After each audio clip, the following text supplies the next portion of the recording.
Bonjour, c'est Amélie du blog Famille Épanouie.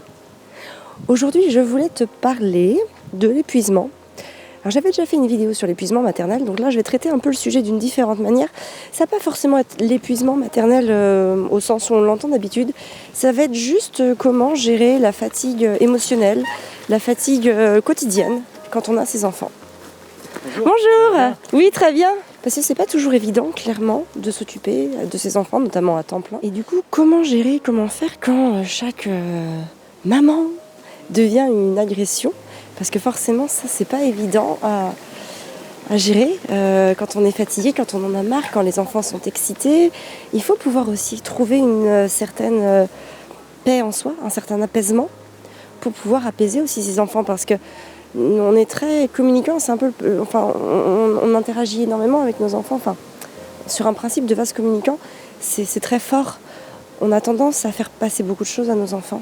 Et quand on est énervé, ça énerve nos enfants. Quand on est épuisé, ça épuise nos enfants. Et vice versa aussi. Donc c'est pour ça qu'il y a certaines choses comme ça qui ne sont pas toujours évidentes au quotidien. Et je crois que c'est important aussi de s'en rendre compte et de se dire que on ne peut pas toujours tout gérer à fond. Une maman, ça fait beaucoup de choses. En général, elle gère énormément de choses dans la maison et ça ne s'arrête jamais, du soir au matin. Et je dis pas ça pour dire que les papas en font moins, c'est pas l'idée. Mais je dirais une maman, elle s'arrête jamais, clairement, parce que mais certains papas aussi ne s'arrêtent jamais. Mais une maman, elle a tendance à faire du non-stop, soir matin, matin soir. Ça ne s'arrête vraiment jamais. Et donc, par rapport à ça, c'est vrai que c'est important aussi de savoir se préserver et de trouver des petits trucs et astuces pour s'éviter un épuisement, pour s'éviter que nos enfants deviennent des agresseurs de nous-mêmes. Et pour ça, en fait, moi j'ai deux petites astuces parce qu'évidemment, on pourrait discuter de l'astuce de faire garder ses enfants. Mais nous, en tout cas, c'est pas notre but. On fonctionne pas comme ça. On a choisi d'avoir nos enfants avec nous, de travailler du coup avec nos enfants toute la journée. Et c'est à nous de trouver les solutions pour réussir à gérer tout ça. Ça, c'est notre problème. On s'arrange comme on peut, on fait comme on peut. Et voilà, ça, chacun a choisi sa façon de vivre, sa façon de travailler, sa façon d'être en société. Voilà. Nous, on a fait certains choix. C'est d'avoir les enfants. C'est pas forcément les plus simples. D'ailleurs, j'ai même envie de dire c'est souvent les plus difficiles. Mais ce sont nos choix. C'est notre façon de faire. Moi, je me rappelle, quand j'avais une vingtaine d'années, j'ai regardé un film qui s'appelle La Ligne Rouge. Et je me rappelle dans ce film, il était beau d'ailleurs ce film. Et dans ce film, il y avait un moment où ils disent, je crois que c'est vers la fin, où ils disent « c'est pas parce que tu as déjà souffert que tu ne souffriras plus ». Et en fait, j'avais trouvé très très beau ce passage, je l'avais trouvé très parlant. Et en fait, pour moi, en fait, il exprime le fait que rien n'est jamais acquis. C'est-à-dire que c'est pas parce que tu vas gagner un petit combat, que tu vas gagner quelque chose, que tu l'auras acquis.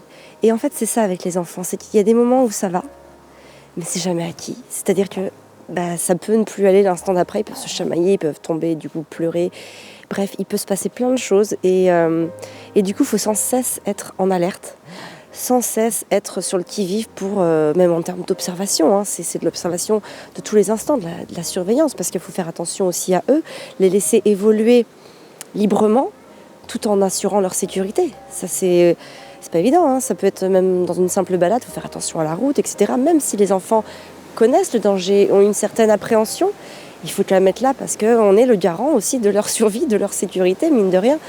Donc voilà, et c'est ça que j'avais trouvé vraiment parlant, c'est jamais vraiment acquis, rien n'est jamais acquis, et tout est un travail quotidien, sans relâche.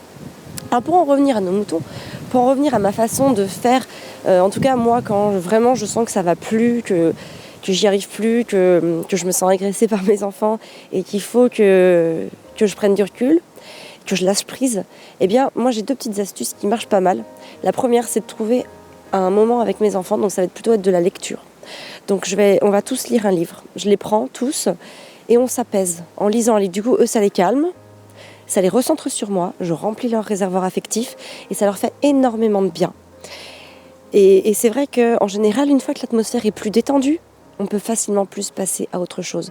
Ça, c'est très intéressant à faire, en tout cas. Après, chacun peut faire ses techniques. Moi, je te donne juste les miennes, hein, mais ça, c'est quelque chose qui marche énormément chez nous. 1 ou 2 livres. Et je sais que ça va être un moment même de repos aussi pour moi, parce que mine de rien, tu te poses dans le canapé, tu as tes 2 enfants autour de toi, la 3e sur moi.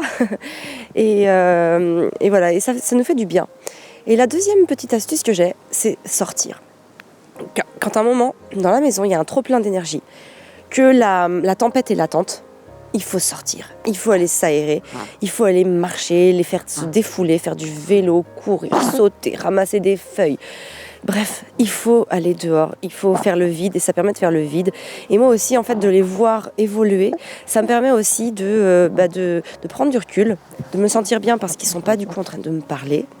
Et voilà, et ça permet de relâcher tout le monde se détend et on revient à la maison beaucoup plus apaisé et beaucoup plus serein. Voilà pour mes petites idées. Tu peux aussi me donner tes idées dans les commentaires, par exemple quand toi aussi t'en peux plus, quand toi aussi tes enfants te prennent trop d'énergie, trop de charge. Et tu peux me dire ce que tu fais dans les commentaires, c'est toujours intéressant. J'aime bien parce que je lis quasi tous vos commentaires, enfin clairement tous, en tout cas tous ceux qui sont mis assez rapidement après la sortie de la vidéo. D'ailleurs c'est pour ça que je t'invite à t'abonner. Et du coup en fait ça me donne aussi des idées des fois. Et franchement je trouve ça super intéressant qu'on puisse partager tous ensemble, parce que même tes commentaires peuvent servir aussi à une autre maman. Parce que là moi j'ai donné mes deux petites astuces à moi, mais il existe d'autres choses. Et forcément tu peux nous les faire partager, ça peut toujours être sympa. Voilà, sur ce, tu peux aimer partager la vidéo, comme ça elle est vue par pas mal de parents. Et surtout les mamans qui n'en peuvent plus, ça peut leur faire du bien de se dire elles sont pas seules. Et il existe des petites choses comme ça pour soulager le quotidien, pour aller mieux tous ensemble. Parce que c'est quand même ça le but, c'est de construire une harmonie familiale, de construire un épanouissement. Et c'est ça qui est super intéressant. Et c'est ça aussi le fond de la chaîne, le fond du truc. C'est que tout le monde aille bien. Oui ? Ah non, mais le Spar, on va au Spar là. Voilà. Donc sur ce, prends soin de toi et de tes enfants.